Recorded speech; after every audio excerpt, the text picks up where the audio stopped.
with the Masterpiece line technically ending, technically, definitely, sort of, kind of. Okay, not really, but very technically, the Masterpiece line is over. And without the time on my hands to go through all of the toys, I thought, hey, why not go through all of the cards instead? Seems like fun, at least to me. And that's good enough, at least for me. Hopefully you enjoy going through this too. I've got all of the cards from all of the various Masterpiece releases over the years in here. And I really do mean all of them. One exception, no Lucky Draw MP1 in here.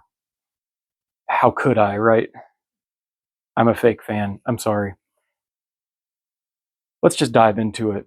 I think there's some neat stuff to look at in here, other than the fact that these are really nice to look at. They're nice cards. We can see here in the early days, starting with MP1, they were very consistent for a good while in the style, and we'll see over time how that has changed almost entirely.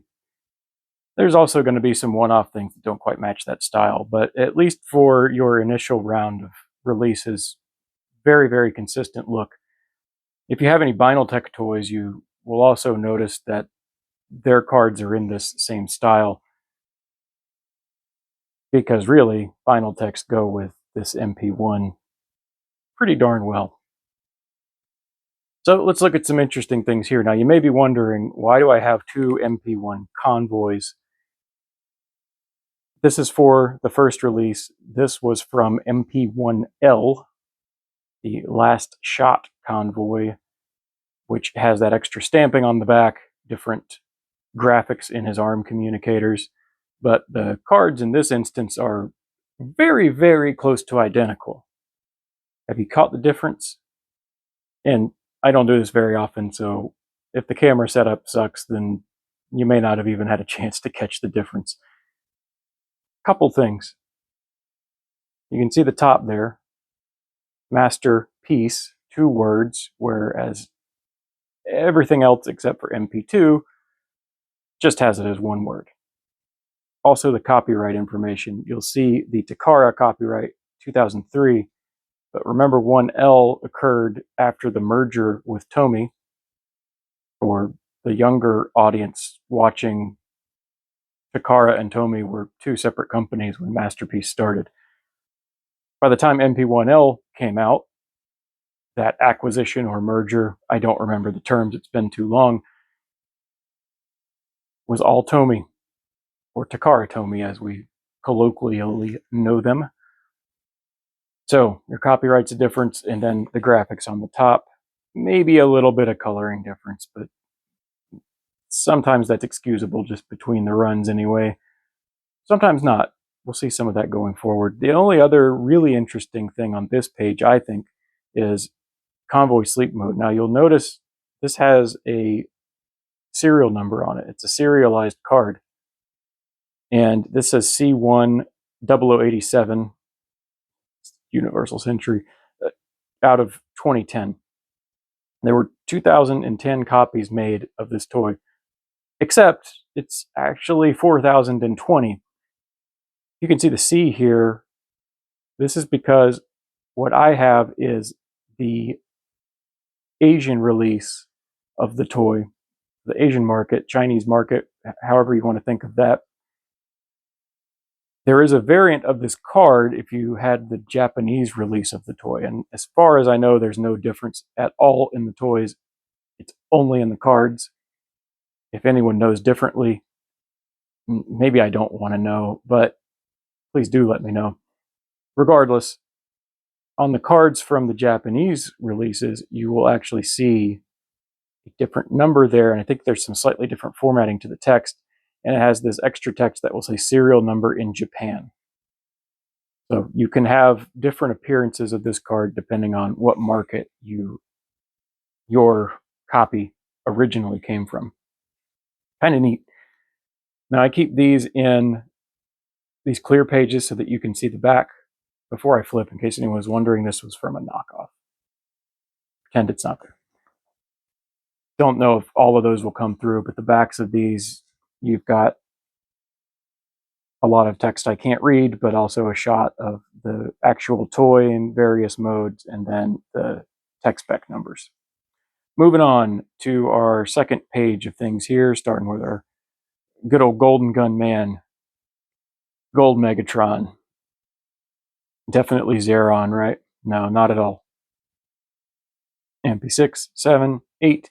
Now, I'm a big Grimlock fan, so you're going to start to see, oh man, there's a lot of Grimlock cards here. Why are there so many? Now, let's take a look at some of these, and we'll save these two for a moment on why are there two, and why do I have them pulled out. That's so I could show something on them. First release, typical Takara Tomy release. Okay, your King Grimlock, and we'll get to why they're two here in just a second. This is from one of the Hasbro Asian market releases, the one that I think was a little bit after or around the same time as the Toys R Us release, the second Toys R Us release of the toy. And it's just about the same toy-wise, but you do have a card. I think this is serialized, but I don't know what it was limited to because it doesn't say. So that's what that's from. I put it here because it doesn't really fit anywhere else. It was a Masterpiece toy, and even though it's not a Takara one, this just makes sense for me to put it here instead of any other card notebook. Now, for these two, what you're looking at is a card from the first release of MP8X King Grimlock. This would have had the 25th anniversary logo on the front. And this is from the later reissue of it, which would have had a 30th anniversary one. And there's a reason I have these slightly pulled out. But let's take a look at that. There is some difference in between these cards, other than the fact that my reissue one has some obvious, you can see here where it was punched out. They come out of a baggie like this sometimes. Stinks, but what can you do? Now, you might notice that as far as the actual content and what's on here, it's not like the MP1 card that we looked at. But if you look at the quality of the printing on this first release, it's a lot crisper and clearer. This one almost looks like a photocopy. I have no idea if that's true or not. This holds for the back as well. If you look at it, you have this cleaner gray background on the first release, and it's almost this muted, slightly more tan color on the re-release. So much like the toy itself, where the first release is just nicer, it has the same general colors, but there's more paint, more of that clear metallic blue in some of the places, like the arm ball joints. The cards are nicer from that first run as well. So let's put these back in here. Got our Exploding Wonder here, the MP9s. And this is really it for your first era of Masterpiece, just these 18 cards. And now we're going into our MP10 era and onwards. They sure did make a lot of MP10, didn't they?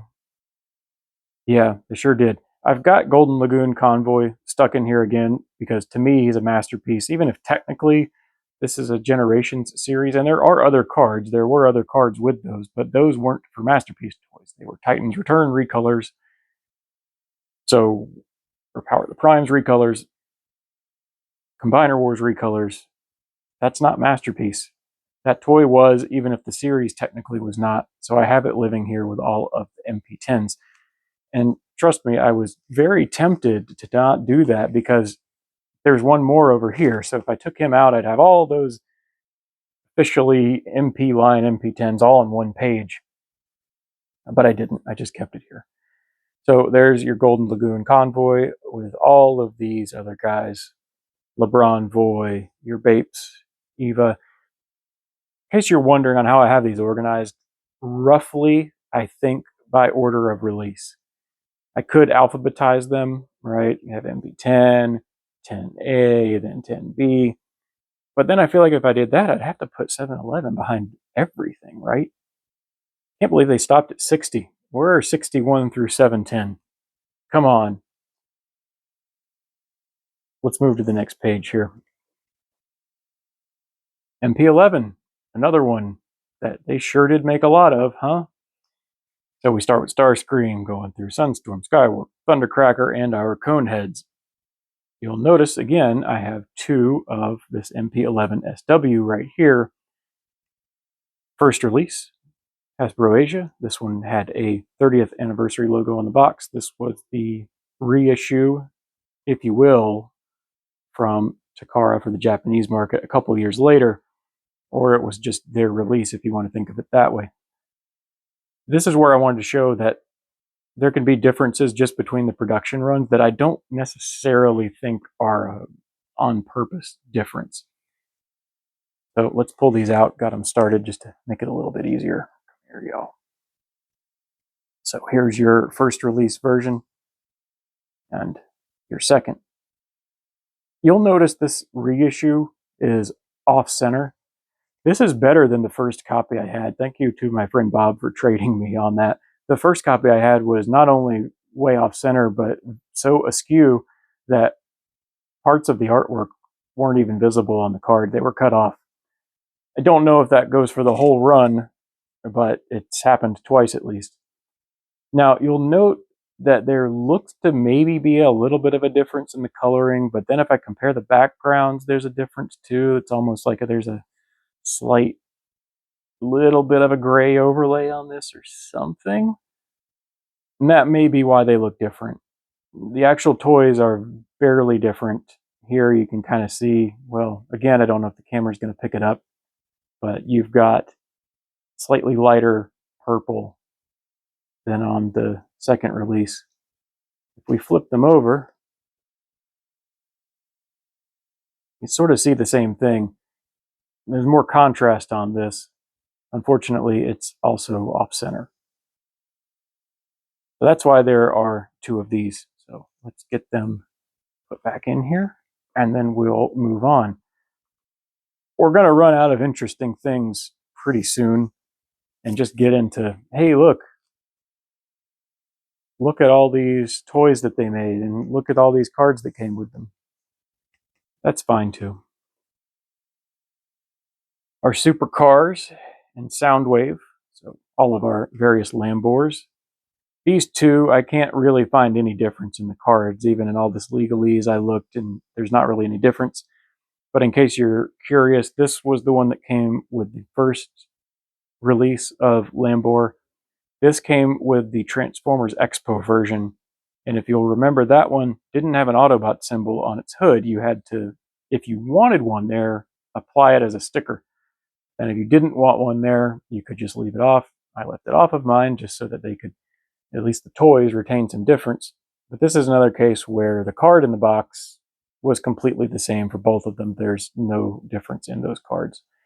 Not even one that was interesting enough from a Tinter production run perspective to pull them out. Your results may vary if you have both of them, but it would be, again, another situation like the two Skywarps, I think, where nothing was purposely different on those cards. Get into our Soundwaves. Soundwave and Laserbeak, as we know him, or Condor, as you can see here. Sound Blaster, Ratbat. How many of you bought this for Ratbat? I like Sound Blaster too, but I know you're out there. Folks that just bought it for Ratbat. Get into our Red Alert, Clamp Down, Red Alert Plus, our cassettes. I didn't know where to put this one. Should I go MP15, 16, and then put this? But since it's both, I thought it would be okay to have it sandwiched. Also, because the style's different, this has the artwork on it as opposed to the, what I'll call the traditional Masterpiece card style. Just looked more pleasing to me to put it in the middle of the page. Get into our Prowls, Blue Streak, or Streak if you will.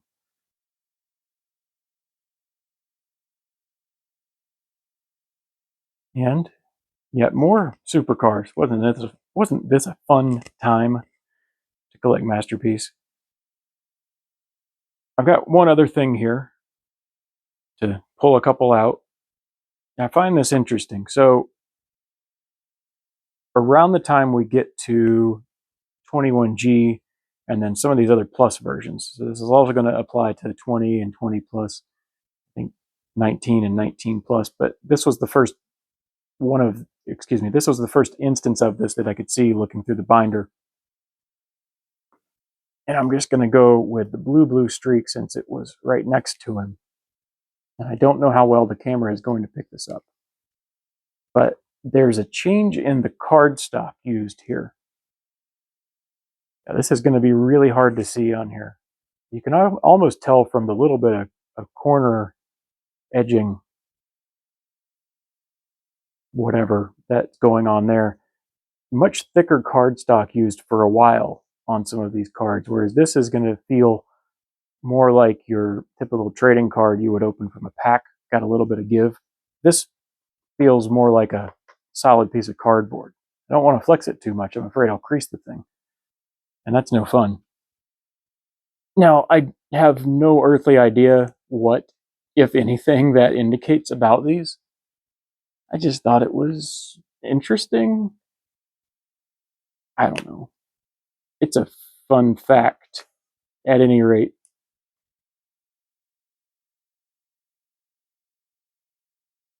Okay, next page. I might go ahead and pull tracks out, and we're going to get back to why there are 2 cards for exhaust, although I'm sure some of you have seen that and looked at them already and immediately know why there are 2. So both tracks and, funny enough, it's just the next page, MP32 Convoy, or Optimus Primal. These are the only couple of cards that have these hard, totally 90-degree boxed corners. Most of these have that nice little bezel on them. This doesn't. MP32 doesn't. I don't know why. They're also on that hard cardstock, or thicker cardstock, if you will. But I don't know why that is. So here's the one shenanigan of cards that I put in here. And honestly, I had kept this out of the notebook for the longest time. We'll see when I get to the end of MP proper why I did this, why I ended up taking this out of a case and putting it in here.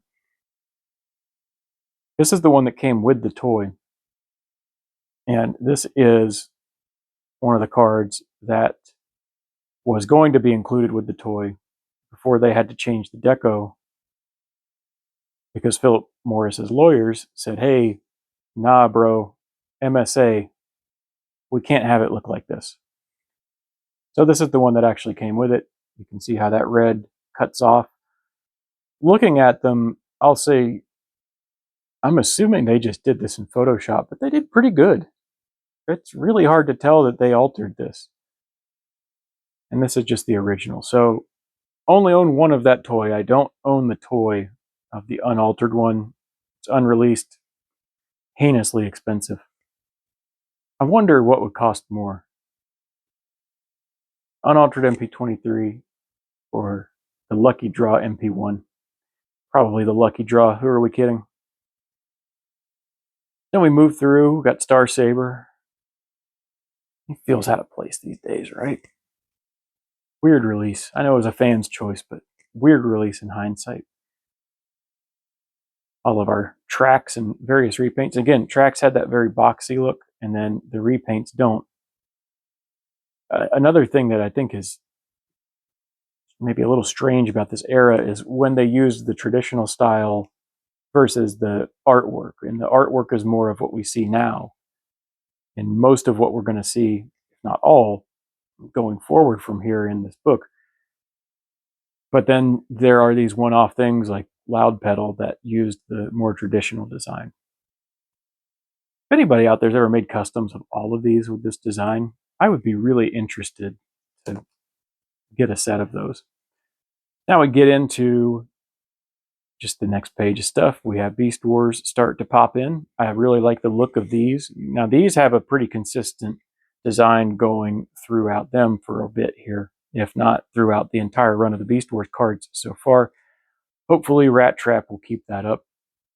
Now these two, the Shockwave and the Plus version of Shockwave, or Laser Wave. These are different, and these have slightly different shades of purple on them, I think actually on purpose for this one. Another interesting bit I thought was they toned down the lighting effect on the Plus card, so you don't quite have as much glow coming out of everything on that one. Pretty boring though, right? They look so darn similar. I just found it more fun when the front design was consistent to have cards that were very similar. When it has the artwork, it looks like a dupe, even though it's not. And the backs, I haven't pointed that out. The back is still the same. That's been consistent. Go figure. Go through to our other Van guy, Magnus, Inferno. As I say, the backs are consistent, not for Beast Wars, but the general style is it's just the background. That makes sense. I like having the Beast Wars ones look a little bit different. Yeah, I didn't think they were the same the whole way. Burning Convoy has the art look. Go figure. This is another case where this one's on your more traditional trading card stock. This one's on the really thick stock. Again, no idea why. So this just goes through, grapple, your Megatrons, Artfire, Sunstreaker, spin out. I feel like Corden should be there, right? The numbering, who knows how they decide to do it. It doesn't matter. Target Master Hot Rod. Move on to our next page here. A lot more Beast Wars. There's Corden. Why is that sticking? There we go. There's Corden, not too far away. A lot of Beast Wars on this page. I like how it ended up being the four corners. Dinobot, Megatron, Black Arachnia, and Leo Convoy, or Leo Convoy. However you want to say it, doesn't matter. Get into some of our more cursed releases. Awful toy.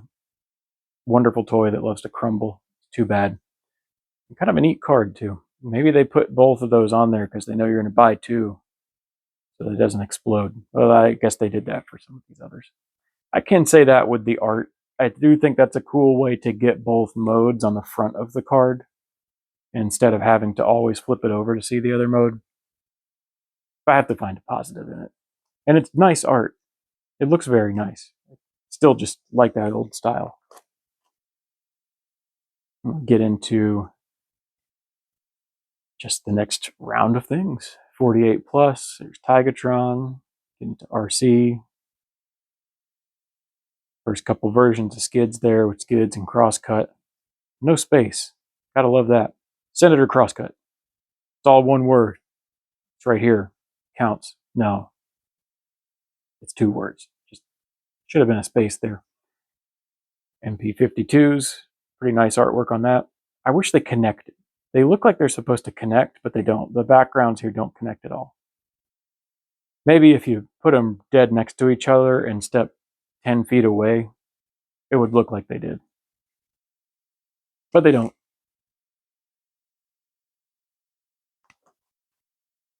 And now we get to the last page, and you'll note, very satisfyingly, that the last vanilla masterpiece release, if you will, non-MPG, is the last pocket of a 9-pocket card page.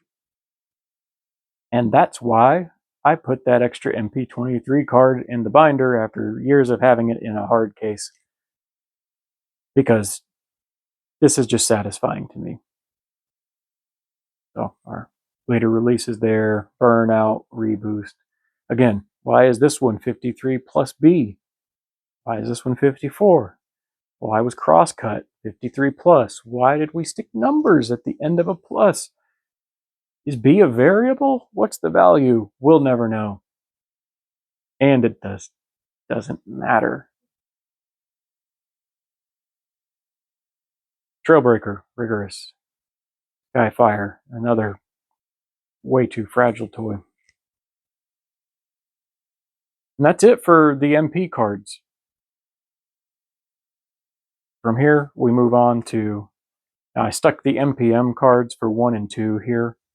and then it immediately goes to MPG.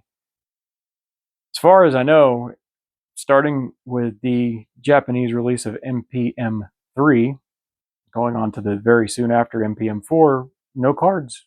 They just stopped making them. So just to keep going through, got all of our train bots. I can't decide whether to put the second Cayenne card because I bought the individual release and 6S, but the 6S one doesn't say 6S. It's still just this exact same card, and I don't know. Going by my own rules, I guess I should put it in. Screw the rules. There are no rules. Do what you want. This is our robot adventure. Anyway, keeping going in with MPG.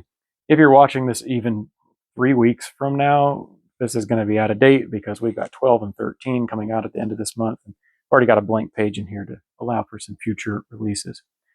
One more thing before I go. This was the 100th masterpiece, right? Allegedly. Bullshit. We've gone through, at this point, 13 pages. I'm not counting the MPM and MPG pages. So we went through 13 pages, right? Make sure I'm on the right.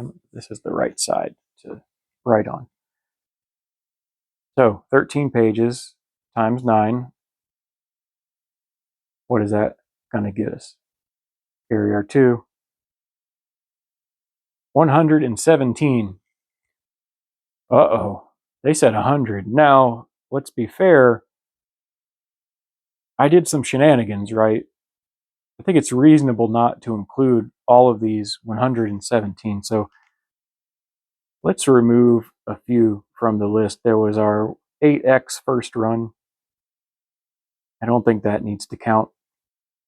That Hasbro Asia Grimlock, I don't think that would count, right? I'm going to put MP8 even though it wasn't numbered, just because I don't feel like writing. Golden Lagoon Convoy, I think that's, I wouldn't exclude it, but I think from a marketing standpoint, it's fair to.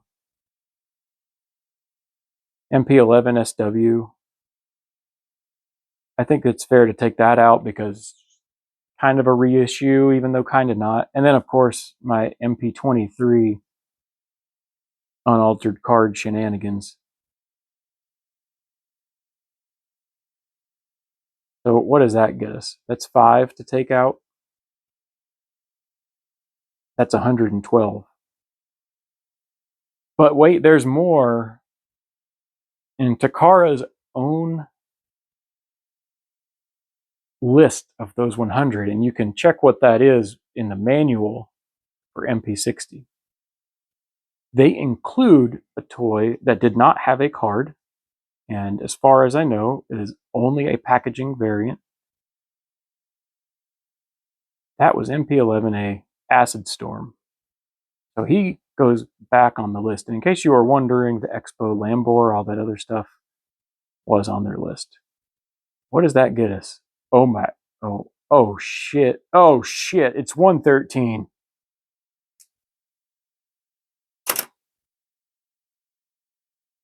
I don't know what it means. Somebody call Dominus Ambus or whoever. It's a conspiracy, I tell you. No, it's just really dumb marketing.